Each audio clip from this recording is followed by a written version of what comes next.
봄이 끝나갈 무렵이었다. 경기도 외곽의 작은 도시. 하남시 덕풍동 골목 끝에 자리한 편의점은 밤이 되면 유독 조용해졌다. 낮 동안은 인근 공장 노동자들과 퇴근길, 직장인들로 제법 분주하던 가게가 자정을 넘기면 마치 세상 끝에 놓인 섬처럼 고요해졌다. 형광등 불빛만이 유리창 너머로 흘러나와 빈 골목을 희미하게 밝혔다. 강지우는 그 불빛 아래서 밤을 보냈다. 22살. 낮에는 지방사립대학교 경영학과 3학년 강의를 듣고 밤이 되면 이곳에 와서 새벽 6시까지 혼자 카운터를 지켰다. 아버지가 이른 나이에 병을 얻은 뒤로 집안 형편이 빠르게 기울었고 학자금 대출과 생활비를 스스로 감당해야 했다. 지우는 그 사실을 누구에게 하소연하거나 드러낸 적이 없었다. 그저 매일 밤 카운터 의자에 앉아 교재를 펼치고 손님이 들어오면 고개를 들었다가 손님이 나가면 다시 책으로 시선을 내렸다. 그 편의점에 일하기 시작한 지 석 달째 되던 날 밤, 지우는 처음으로 그 노인을 보았다. 새벽 3시 정각이었다. 자동문이 열리는 소리와 함께 찬바람이 한 줄기 밀려들어왔다. 지우는 습관적으로 고개를 들었다. 입구에 노인이 서 있었다.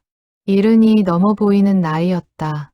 허리가 약간 굽어 있었고 낡은 회색 점퍼를 걸치고 있었다. 손에는 아무것도 들려있지 않았다. 노인은 입구에서 잠시 가게 안을 훑어보더니 천천히 안쪽으로 걸어 들어왔다. 발소리가 거의 나지 않았다. 오래 걷는데 익숙한 사람의 걸음이었다. 노인은 진열대를 지나 냉장고 쪽으로 향했다. 생수 500ml짜리 한 병을 꺼냈다. 그런 다음 건전지 코너에서 AA 건전지 2개짜리 한 묶음을 집었다. 마지막으로 문구류 코너에서 검은 볼펜 한 자루를 골랐다. 정확히 3가지였다. 카운터 앞에 선 노인은 물건을 조용히 내려놓고 지훈의 눈을 마주치지 않은 채 낡은 지갑에서 돈을 꺼냈다. 지훈이 계산을 마치고 봉투에 물건을 담는 동안 노인은 단 한마디도 하지 않았다. 거스름 돈을 받아 지갑에 넣고 봉투를 들고 자동문 쪽으로 걸어갔다. 그리고 나갔다. 지훈은 다시 교재로 시선을 내렸다. 특별히 이상한 손님이라고 생각하지 않았다. 심야 편의점에는 별의별 손님이 다 왔다. 말없이 물건만 사고 가는 손님쯤은 흔한 편이었다. 그런데 다음 날 밤에도 노인이 왔다. 새벽 3시 정각, 회색 점퍼, 생수 한 병, 건전지 2개, 검은 볼펜 한 자루, 말없이 계산하고 말없이 나갔다. 그 다음 날도 왔다. 그 다음 날도. 일주일이 지나도록 하루도 빠지지 않았다. 항상 새벽 3시, 항상 같은 물건 3가지. 항상 묵묵부언. 지우는 열흘째 되던 날 밤, 마침내 호기심을 이기지 못했다. 어르신, 혹시 근처에 사세요? 노인이 거스름 돈을 받으며 처음으로 잠깐 지훈의 얼굴을 바라보았다. 깊은 주름 사이에 박힌 눈이었다. 무언가를 오래 들여다본 사람의 지치고도 집요한 눈이었다. 멀어. 그것이 전부였다. 노인은 봉투를 들고 나갔다. 지훈은 그날 밤 교재를 덮고 한참 창밖을 바라보았다. 어두운 골목의 노인의 뒷모습이 사라지고 난 자리에 이유 없는 궁금증이 남았다. 저 사람은 왜 매일 밤 이 먼 곳까지 오는 걸까? 생수는 편의점이 아니어도 살 수 있다. 건전지도, 볼펜도. 그런데 왜 하필 새벽 3시? 하필 이 골목 끝 편의점에. 그리고 볼펜은 매일 산다. 하루에 하나씩. 지우는 그 사실이 새삼스럽게 마음에 걸렸다. 사람이 하루에 볼펜 하나를 다 쓴다는 것. 그것도 밤새도록. 대체 무엇을 쓰는 걸까? 노인이 편의점에 오기 시작한 지 20날이 지났을 때 처음으로 이변이 생겼다.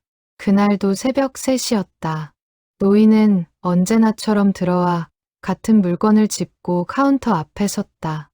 지훈이 계산을 마치는 사이 노인은 잠시 기침을 했다. 한 번, 두 번, 이어서 세 번. 점퍼 주머니를 뒤적이며 뭔가를 찾는 눈치였다. 지훈이 봉투를 건네자 노인은 그것을 받아 들고 나갔다. 그리고 30분쯤 지났을 무렵 지훈은 카운터 모서리에 무언가가 놓여 있다는 것을 발견했다. 낡은 수첩이었다. 표지가 너덜너덜하게 달아 있었다.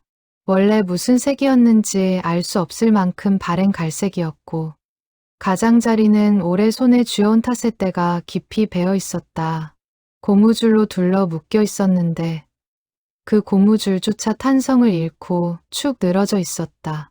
지훈은 주인에게 돌려줘야 한다는 생각에 수첩을 집어들었다.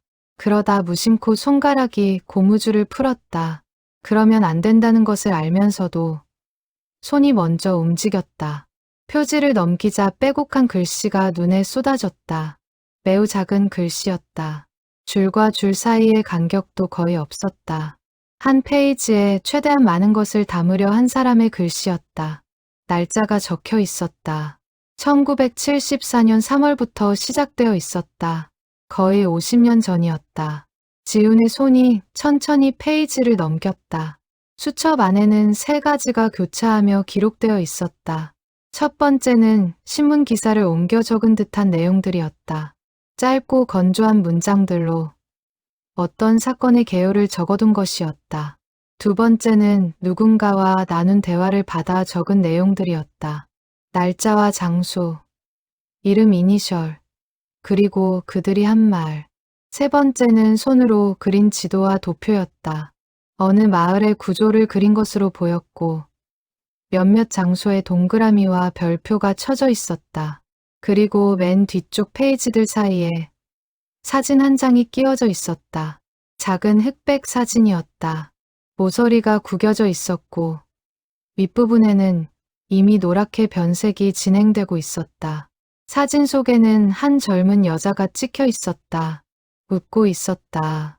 어딘가 야외에서 찍은 것 같았다. 나무가 보였고 여자는 머리카락이 바람에 날리는 것도 아랑곳하지 않고 환하게 웃고 있었다. 사진 뒷면에는 손글씨가 있었다. 오진주 21살 1973년 봄. 지훈은 수첩을 덮었다. 심장이 빠르게 뛰고 있었다. 무언가 거대한 것의 입구에 서 있는 느낌이었다. 그는 수첩을 카운터 서랍 안에 넣었다. 노인이 다시 올 것 같았다. 아니, 반드시 올 것이었다. 그리고 노인은 왔다.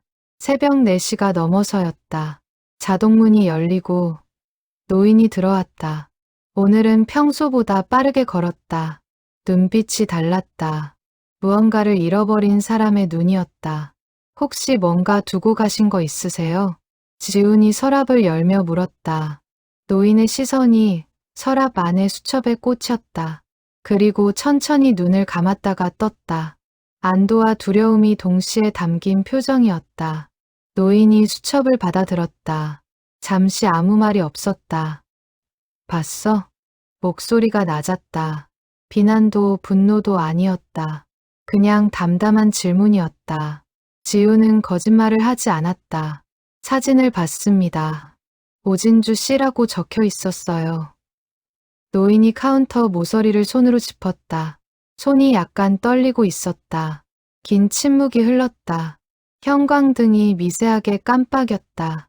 편의점 냉장고 모터 돌아가는 소리만 낮게 울렸다. 내 딸이야. 그 한마디였다. 1974년에 죽었어. 21살에. 노인의 이름은 오만술이었다. 올해로 76이었다. 고향은 경기도 포천 인근의 작은 마을이었다.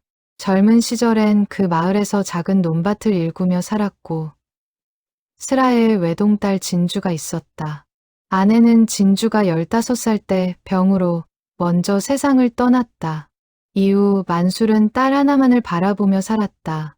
지우는 카운터를 사이에 두고 노인의 이야기를 들었다. 새벽 4시를 넘긴 편의점에는 다른 손님이 없었다. 오진주는 영리한 아이였다. 마을 어른들 모두가 인정했다. 가난한 집안이었지만 공부를 놓지 않았고 읍내 고등학교를 졸업한 뒤 서울로 올라가 공장에서 일하면서 야간학교를 다녔다. 21살이 되던 봄, 진주는 아버지에게 편지를 보냈다.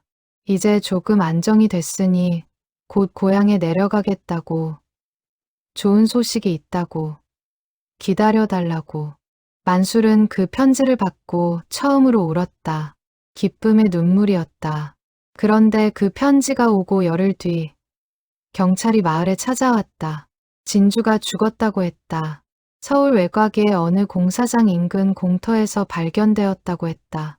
타살이 분명했지만 수사는 처음부터 이상한 방향으로 흘렀다. 담당 형사들은 사건을 신속히 마무리 지으려 했다. 주변 불량배의 소행으로 결론 내리고 뚜렷한 증거도 없이 용의자를 한 명 지목했다가 얼마 뒤 슬그머니 놓아줬다. 유가족에게는 수사 과정을 거의 알려주지 않았다. 만술은 서울로 올라갔다. 딸이 일하던 공장 주변을 돌아다니며 동료들을 만났다. 그리고 이상한 이야기를 들었다. 진주가 죽기 직전 공장 관리자와 크게 다퉜다고 했다. 공장 안에서 벌어지는 임금 착취와 불법 행위를 외부에 알리겠다고 했고 관리자가 격렬하게 말렸다는 것이었다. 목격자가 둘이나 있었다. 그러나 그 목격자들은 경찰 조사에서 그 사실을 말하지 않았다. 무서워서 라고 나중에 만술에게 귀띔했다. 공장 관리자의 이름은 서기태였다. 사건 이후 그는 공장을 그만두고 이 도시로 이사왔다. 이후 사업을 시작했고 세월이 흘러 어느 정도의 재산과 지위를 갖게 되었다. 지금도 이 도시 어딘가에서 살고 있었다. 만술은 50년 동안 그를 쫓았다. 그러나 세상은 쉽게 움직이지 않았다.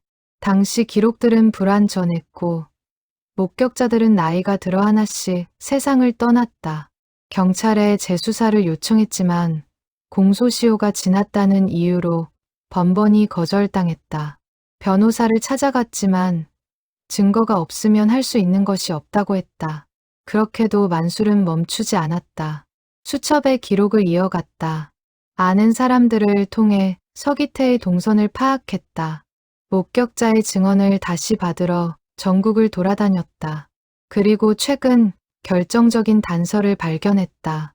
당시 공사장 인근에서 작은 가게를 운영하던 노인이 아직 살아있다는 것을 알아낸 것이었다. 그 노인은 사건 당일 밤 무언가를 보았다고 했다. 만술이 이 편의점을 찾는 이유는 따로 있었다. 생수는 밤새 걷기 위해, 건전지는 손전등용으로, 볼펜은 기록용으로 그는 매일 밤 서기태가 산다는 아파트 근처를 돌아다니며 관찰하고 기록했다. 새벽 3시, 이 편의점은 그 순찰 경로의 중간 지점이었다. 지우는 이야기를 다 듣고 한동안 말이 없었다. 50년, 그 시간이 얼마나 긴지 22살인 그로서는 온전히 가늠할 수 없었다. 그러나 노인의 얼굴에 새겨진 주름들이, 수첩에 닳고 다른 표지가 그 시간의 무게를 말해주고 있었다. 제가 도울 수 있는 게 있을까요? 지훈의 입에서 그 말이 나왔다. 계획한 것이 아니었다. 그냥 나왔다. 만술이 처음으로 지훈의 눈을 제대로 바라보았다. 지훈이 도움을 자청한 그 다음 날부터 두 사람의 동행이 시작되었다. 만술은 처음에 거절했다. 젊은 사람을 위험한 일에 끌어들이고 싶지 않다고. 이건 자신의 일이라고 했다. 그러나 지훈은 물러서지 않았다. 노인 혼자 밤거리를 돌아다니는 것이 더 위험하다고. 그리고 솔직히 말하면 자신도 이 이야기에서 눈을 뗄 수가 없다고 했다. 만술이 오래 침묵했다. 장담은 못해. 아무것도 얻지 못하고 끝날 수도 있어. 알아요. 후회해도 내가 책임 못 져. 저도 알아요. 또 침묵. 수고비도 없어. 그런 거 바라는 게 아니에요. 만술이 낮게 한숨을 내쉬었다. 그리고 수첩을 꺼내 지훈 앞에 펼쳤다. 손가락으로 한 이름을 가리켰다.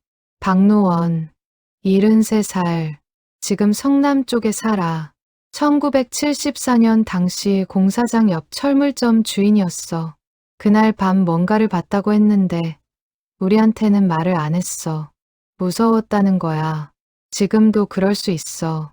지우는 그 이름을 수첩에 받아 적었다. 다음 날 오후 지우는 학교 수업을 마친 뒤 성남으로 향했다. 만술의 메모를 들고 아파트 단지를 찾아갔다. 박노원은 낡은 아파트 4층에 살고 있었다. 처음엔 문도 열어주지 않았다. 지훈이 문 앞에서 사정을 설명했다. 오진주 씨의 이야기를 한다고. 아버지가 50년 동안 딸의 죽음을 찾고 있다고. 문 안쪽에서 오랜 침묵이 흘렀다. 지훈은 그냥 기다렸다. 돌아가야 할 것 같은 생각이 들 때쯤 문이 열렸다.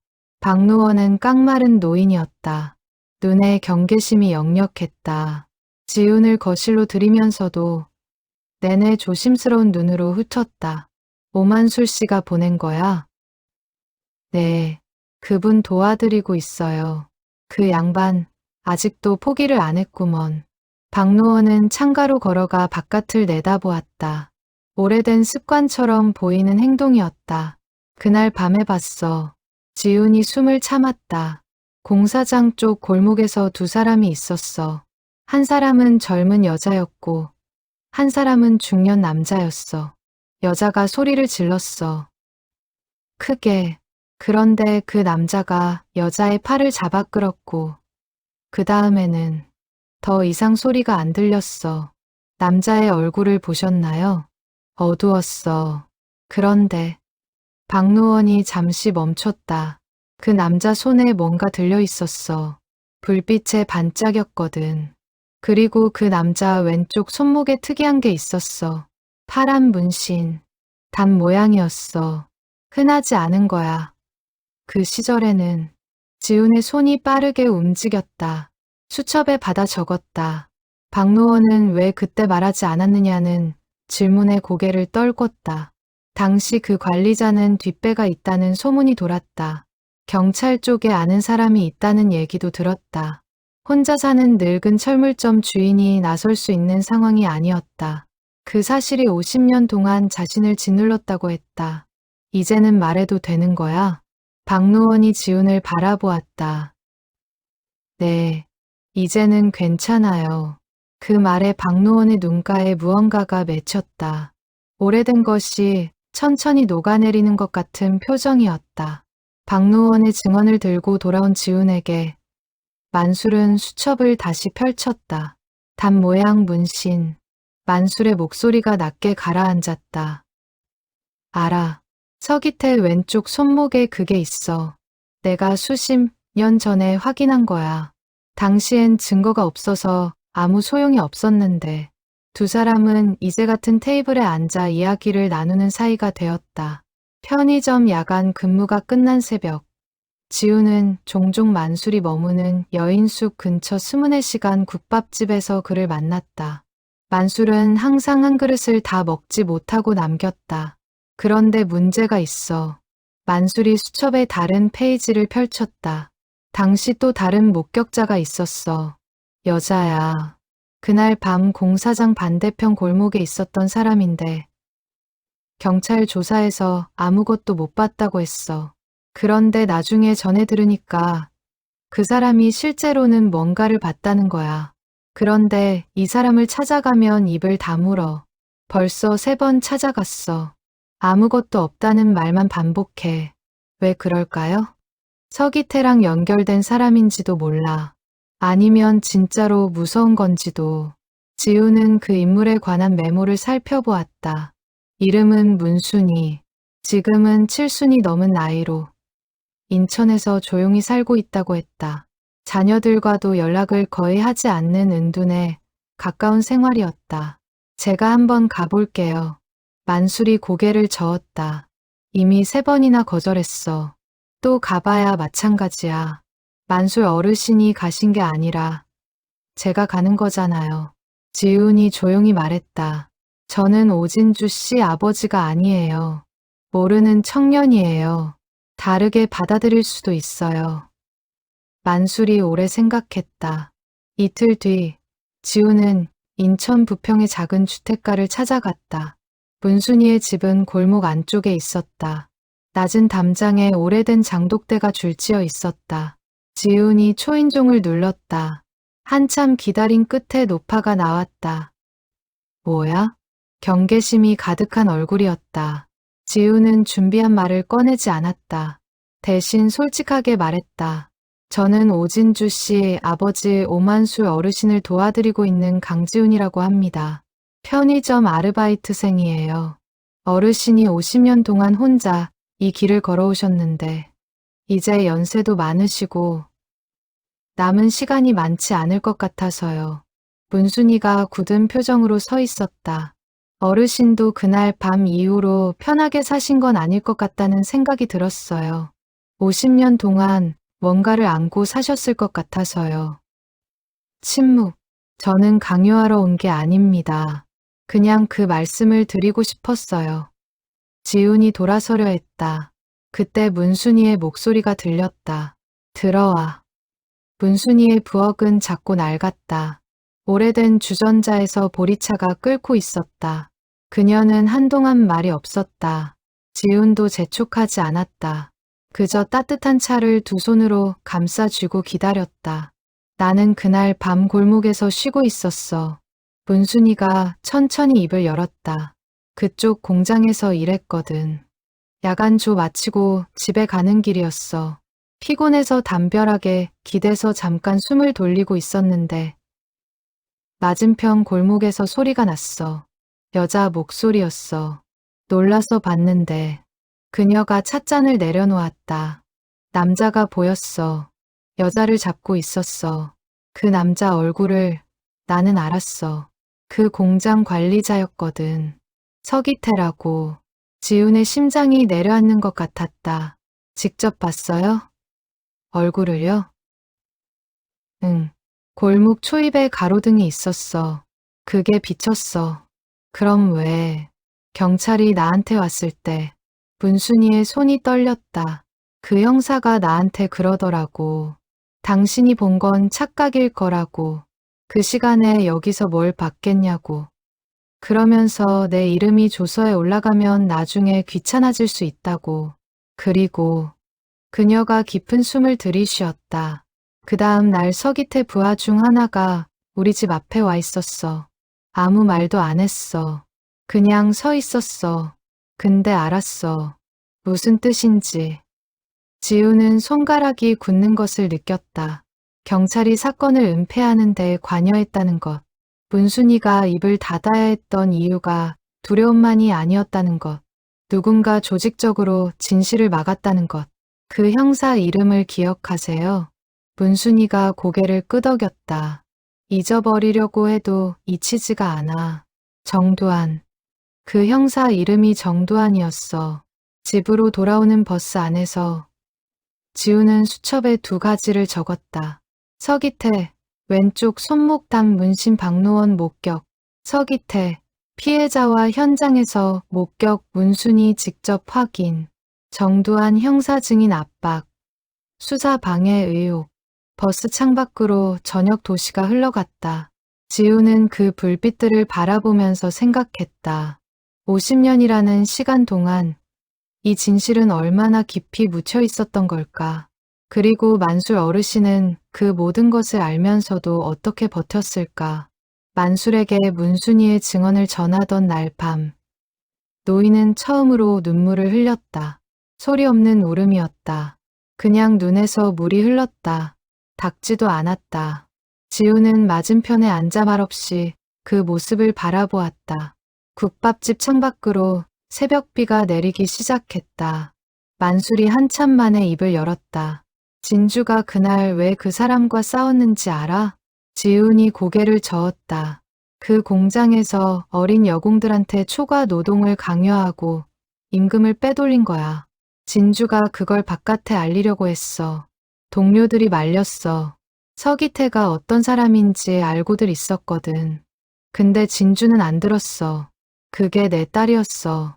옳은 일 앞에서는 무서운 것도 없는 애. 그의 목소리가 흔들렸다. 21살이 그게 뭔 죄야. 지우는 아무 말도 할 수 없었다. 할 말이 없는 게 아니라 말이 존재하지 않는 자리가 있다는 것을 처음 느꼈다. 이틀 뒤 문제가 생겼다. 지훈이 서기태의 현 주소와 사업 이력을 파악하기 위해 온라인 자료를 뒤지던 중 오래된 지역 신문 기사를 하나 발견했다. 서기태는 현재 하남 지역의 부동산 개발 업체를 운영하고 있었다. 법인 등기부에 이름이 올라 있었다. 나이는 77, 만술보다 1살 많았다. 그런데 그날 저녁, 지훈이 편의점 근무를 시작하기 위해 가게 문을 여는 순간 안에 사람이 있었다. 낯선 남자였다. 40대로 보였다. 선글라스를 끼고 있었다. 편의점 안을 천천히 둘러보다가 지훈과 눈이 마주쳤다. 여기 야간 담당이 자네야? 네. 무슨 일이세요? 이 근처에서 혼자 돌아다니는 노인 봤어. 수첩 들고 다니는 사람. 지훈의 온몸이 굳었다. 표정을 관리하는데 0.5초가 걸렸다. 심야엔 손님이 많이 오가서요. 잘 모르겠어요. 남자가 지훈을 한 박자 더 바라보았다. 그리고 천천히 나갔다. 지훈은 남자의 차량 번호를 외웠다. 손이 떨렸지만 수첩에 적었다. 그리고 즉시 만술에게 연락했다. 만술은 전화를 받자마자 말했다. 알았어. 오늘 밤 절대 돌아다니지 마. 지훈은 알 수 없는 긴장감 속에서 그날 밤 근무를 마쳤다. 형광등 아래서 교재를 펼쳐놓았지만 한 글자도 눈에 들어오지 않았다. 새벽 내내 자동문이 열릴 때마다 심장이 먼저 뛰었다. 그러나 그 남자는 다시 오지 않았다. 다음 날 만술이 말했다. 서기태가 알아챈 것 같아. 내가 이 도시에 와 있다는 걸. 그럼 어떻게 해요? 빨리 움직여야 해. 증거를 정리해서 신문사에 가져가야 해. 경찰이 아니라요? 경찰은 믿을 수가 없어. 50년 전에도 그랬고 지금도 그 조직이 어떻게 돌아가는지 알 수가 없어. 그러나 기자는 달라. 기사가 나오면 물을 수가 없어. 지훈이 연락한 것은 온라인 탐사보도 매체의 기자였다. 이름은 한채원. 36의 여성 기자였다. 지훈은 그녀의 과거 기사들을 검색해 보았다. 지역 비리, 노동 착취, 약자, 대상 범죄에 관한 기사들이 눈에 띄었다. 충분했다. 한채원은 전화를 받자마자 진지하게 들었다. 그리고 다음 날 만남을 제안했다. 세 사람이 처음으로 한자리에 모인 것은 하남의 작은 커피숍에서였다. 만술은 수첩을 꺼냈다. 박노원의 증언 메모, 문순이의 이야기, 서기태의 현재 활동 기록, 정두환 형사의 이름. 한채원은 빠르게 노트에 받아 적으면서 중간중간 확인 질문을 던졌다. 1시간이 지났다. 한채원이 볼펜을 내려놓았다. 목격자 2명의 진술, 피해자 특정, 당시 경찰의 수사 방해 정황, 공소시효 문제가 있어서 형사처벌은 어렵겠지만 사실관계가 맞다면 기사 자체는 충분히 씁니다. 만술의 눈에 빛이 스쳤다. 다만 한 가지가 필요해요. 한채원이 두 사람을 번갈아 보았다. 서기태 본인 확인이요. 그가 회피하지 않고 직접 대면하는 장면이 있어야 기사가 더 강해져요. 그리고 무엇보다 어르신이 그 사람에게 하고 싶은 말이 있다면 그걸 기록해두는 것이 의미가 있을 것 같아요. 만술이 잠시 눈을 감았다. 대면이라. 그 한마디에 50년이 담겨 있었다. 사흘의 준비 끝에 한채원이 서기태가 운영하는 사무실 앞에서 기다리기로 했다. 정오였다. 만술과 지훈은 사무실 건물 입구 근처 벤치에 앉아 있었다. 서기태가 나왔을 때 만술이 자리에서 일어섰다. 노인 둘이 50년 만에 마주 섰다. 한 사람은 딸을 잃은 아버지였고 한 사람은 그 죽음의 비밀을 안고 살아온 사람이었다. 서기태의 얼굴이 굳었다. 그는 만술을 알아보았다. 알아보는데 2초도 걸리지 않았다. 그것 자체가 모든 것을 말해주는 것 같았다. 오씨, 서기태가 먼저 이름을 불렀다. 만술이 말했다. 진주야, 아직 살아있냐? 짧은 문장이었다. 그러나 지우는 그 안에서 50년의 세월이 무너지는 소리를 들었다. 서기태의 얼굴에 복잡한 것들이 스쳤다. 두려움, 놀람, 그리고 이상하게도 무언가 오래된 것이 풀리는 것 같은 표정. 한채원이 그 옆에서 조용히 녹음을 시작했다. 내가 할 말이 있어. 서기태가 말했다. 목소리가 떨렸다. 지우는 예상하지 못했다. 도망치거나 부인할 것이라고 생각했다. 그러나 서기태는 그러지 않았다. 그날 밤, 진주 씨와 싸운 건 맞아. 크게 싸웠어. 그 애가 신고하겠다고 했고, 나는 말렸어. 그런데 그의 눈이 흔들렸다. 그 애가 골목에서 넘어졌어. 나한테서 도망치려다가 돌부리에 걸려서 나는 잡으려고 손을 뻗었는데 그게 전부야. 그 다음은 아무것도 기억이 안 나. 만술이 두 눈을 가늘게 떴다. 기억이 안 난다고. 내가 그날 밤 술을 많이 마셨어. 그 애와 다툰 것까지는 기억하는데 그 다음이 그의 목소리가 낮아졌다. 그 뒤에 정두환이 나한테 와서 처리했다고 했어.